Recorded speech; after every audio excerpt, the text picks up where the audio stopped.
for people who are fundamentally looking to find renewable energy threatening, they do. And they can invent any number of wild stories as to why it is a threat. I think that the trick is to help people understand what the opportunity is, because a threat is also an opportunity in every case, not just in energy. And what is the opportunity here in clean energy for New Yorkers? Welcome to Plugging In, powering our way to a brighter and healthier New York. I'm your host, Barry Wygel. Each episode on this podcast, we will discuss a different topic related to clean energy, explaining complex topics in a way you can understand. Become part of the community as we help to make a brighter and healthier New York. As the sun crests on the horizon, a new day dawns in our state. A new hope for tomorrow is rising, a clean future we create. Tomorrow we breathe easier, tomorrow the skies are clear. Today we are plugging in, the future of New York is here. Welcome everyone to the inaugural episode of Plugging In, powering our way to a brighter and healthier New York. Let's start with what this podcast is and who it's for. This is a podcast for anyone with questions about clean energy, the energy transition, electric vehicles, building electrification, and more. And I can guarantee this means you. Under this umbrella of fighting climate change, there are so many pieces to the puzzle, from small things you can do at home to supporting large-scale wind and solar projects and everything in between. I have spent the last year learning as much as possible about New York's clean energy transition, and I feel like I've only scratched the surface. Luckily, I spent even more time learning who to ask these questions to, and the good news is the experts are here. They want to talk to you, and they want to answer your questions. We're going to hear from experts on a variety of topics over the course of this podcast. On today's episode, we're going to cover some basics. These are the questions that I asked during my first week in the energy space, and I had to keep reminding myself that there are no dumb questions. But it's also important to remember that this is all new. This isn't something we all grew up with or things that we learned in school. Hopefully that changes with this current generation. But for the rest of us, it is playing catch-up. To help answer these questions, we're going to be joined today by Marguerite Wells, Executive Director of the Alliance for Clean Energy in New York, who I'm sure will be a frequent guest. But first, I want to talk about a recent poll.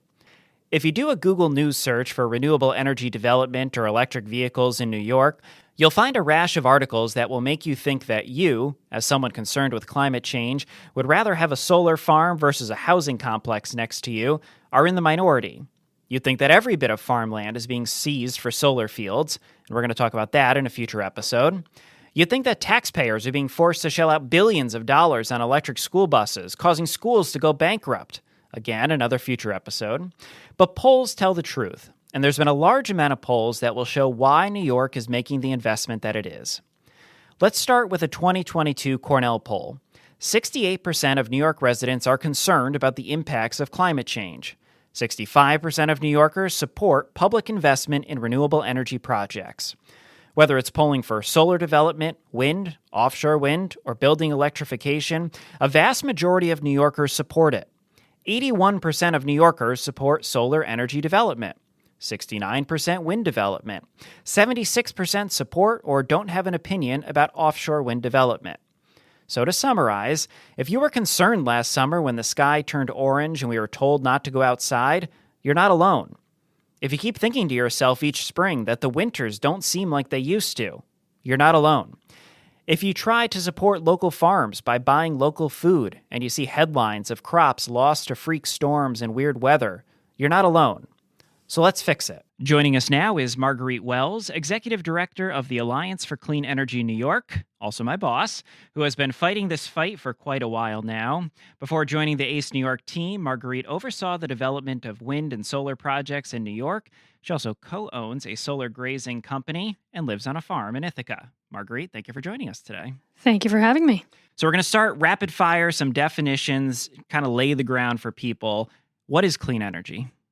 Clean energy gets defined a lot of different ways, but for the purposes of the Alliance for Clean Energy, it is renewable energy that counts as clean in our book. Renewable energy includes primarily wind and solar, but also geothermal and tidal and wave energy and some other more up-and-coming technologies. Why is clean energy the way or a way to fight climate change? Because climate change is caused by human emissions, and there's three main categories that human activities cause carbon dioxide, which are transportation, buildings, and electric generation.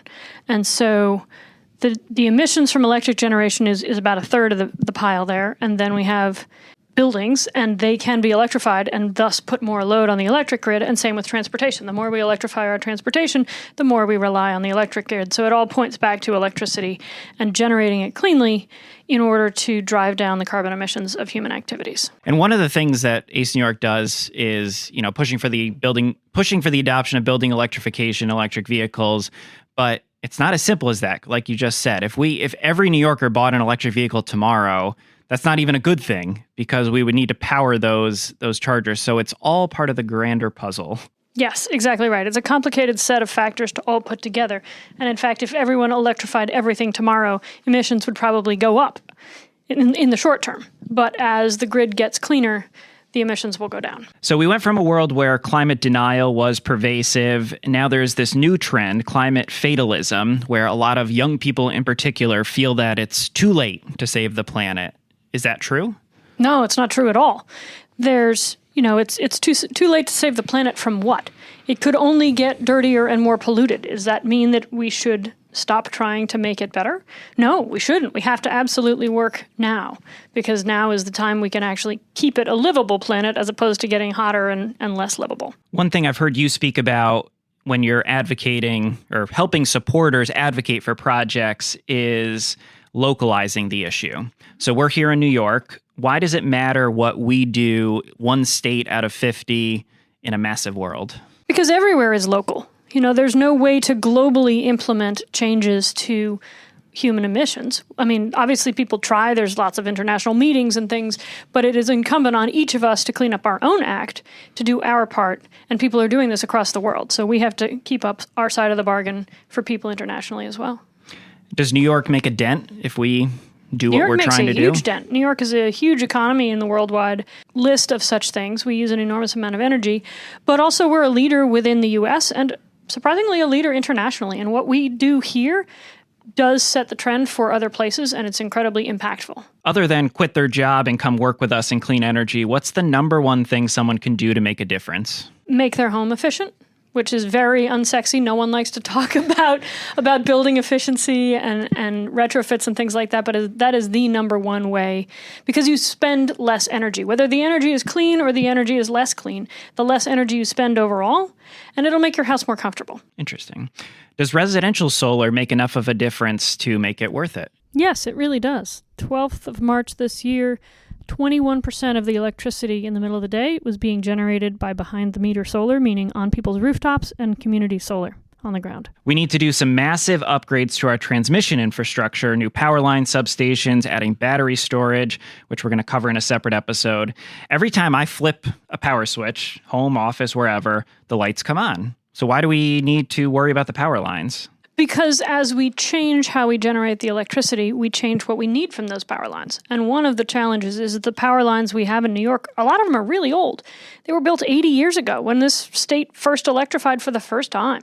And so we're still relying on lines that were designed and built with old school materials and for a set of expectations that no longer apply. We live a much more electrified world. Power goes different directions than it ever was planned to 80 years ago when those lines were built. So we just have to upgrade. I mean, even if renewables were not the thing we were changing our grid towards, we would still need to do massive upgrades to the transmission system just to have it serve our current needs. So even though the population of New York is going down as a trend, we still need to invest and fix those transmission lines. That's right. You own an electric vehicle. I do. What's been your experience? Is it as bad as they think? No, it's been actually really exciting because I did it on purpose as a test because my job for the past 3 years involved an enormous amount of travel all around the state of New York. I put 30,000 miles on my car every year for 3 years, and it's an EV. And if I can do that, and I drive large distances all across rural New York, this end of the state to that end of the state, meeting to meeting, and you have to plan for it. You can't just treat it like a gas car and just sort of unthinkingly assume, well, I'll just come to a charger and it'll be fine and it'll take 30 seconds. But as long as you sort of thoughtfully say, all right, well, I'm gonna stop here and that'll be when I get my lunch, and then my meeting will be there. it's perfectly doable, and I've been doing it for 3 years. Here in New York, we like to think of ourselves as a leader on the national and the global stage. We set the CLCPA in 2019, went into effect. First of all, can you define that for me? The CLCPA? Yes, and what the overarching goal is.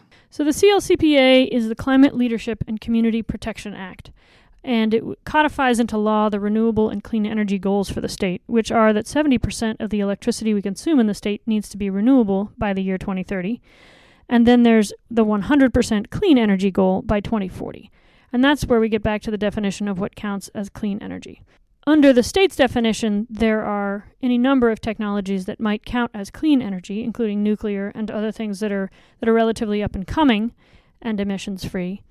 As renewable gets defined, that includes hydroelectric, wind, solar, geothermal, and other more up and coming technologies that really aren't widely deployed yet. Interesting. So we have a law in the books that says we have to have 70% renewable energy by 2030. We have a Democratic governor who's been very outspoken pro-climate.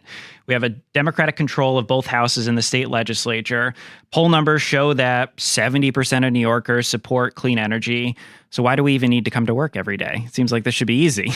Well, because it's hard to build anything in New York. I mean, even if you're talking about something simple like a sewer line or housing, folks working in the affordable housing space know exactly how hard it is to get that built. And renewable energy is along those lines. There's permits, there's rules, there's local zoning, there's differing perspectives on how all these things should get done. And so it's not exactly clear sailing. How's that going? How's the transition going? Well, it's been remarkable how many private developers want to respond to the opportunity, because New York State has said to the global stage, hey, we want renewable energy built in our state. And so all the companies who do this for a living in other markets have shown up and said, all right, let's build some projects. So they have a bunch of stuff on the boards. The question is, how do you get it through all the hoops to get it done? And in the past few years, the challenge has been identifying what the obstacles are and implementing the fixes. And I think on the three main places that happens, one of them is connecting to the grid, the interconnection process. One of them is permitting, and then one of them is procurement. How do you actually sell the clean energy into a market that works? And I think in all three cases, the state actors who work in that space are aware of the challenges, have implemented a bunch of improvements, and now it's a question of streamlining and tweaking the processes we've got to actually get them to run, because all three are poised to hit refresh. Switching topics, because this is the rapid fire episode, is solar development going to be the death of farming in New York? No, not at all, for a number of reasons. One, solar will never take up more than single digits percentage of the farmland we have in New York, and there are much larger threats to farmland in forms of other kinds of development. Solar also is designed to be removed and turned back to farming at the end of its life cycle. So that land is just being put in basically conservation reserve program for a few years. Another thing is that revenue is key to helping farmers keep their land and balance out the highs and lows of their farm income. Thirdly, there's an amazing opportunity in agrivoltaics, which is the combination of farming on a solar array. There's a bunch of research, amazing practitioners out there in the field doing it today, and a lot of New York farmers are looking into this as an opportunity to grow their farm enterprise in a new direction. There's been a ton of misinformation out there that isn't even remotely true. Wind turbines causing teeth grinding, wind turbines causing massive bird deaths. One of my favorites that we actually saw on Facebook yesterday, and someone came up to me at an event and mentioned, was that solar panels radiate the sun back up, and that's what's causing all the global warming, not, climate change. It's the solar panels. Where does this come from, and why is it so pervasive? I think the number of crazy ideas that are out there has multiplied as the technology has become more common, because I think people are very instinctively afraid of change. This stuff looks new, and for people who are fundamentally looking to find it threatening, they do, and they can invent any number of wild stories as to why it is a threat. I think that the trick is to help people understand what the opportunity is, because a threat is also an opportunity in every case, not just in energy. And what is the opportunity here in clean energy for New Yorkers? There's obviously a lot of ways someone could get involved and help support clean energy in New York. What are some of those ways? So there are some groups we call Support the Supporters and supportive networks where people get together to help each other support the projects that are in their neighborhoods, because it's very easy for people to oppose stuff. And they do all the time. And it's not just renewable energy. It's all kinds of things that get proposed, get argued about and opposed at town boards and planning boards. That comes as a kind of knee-jerk response for a lot of folks. And being supportive and being able to maintain the energy to support projects is a lot harder. So we're trying to support the people who believe in projects and want them in their communities. I wish we had time for more, but that's all we have for the Rapid Fire episode. So, Marguerite, thank you so much for joining us for the first ever episode of Plugging In. We'll have you back for episode 3. Glad to be here. Thank you.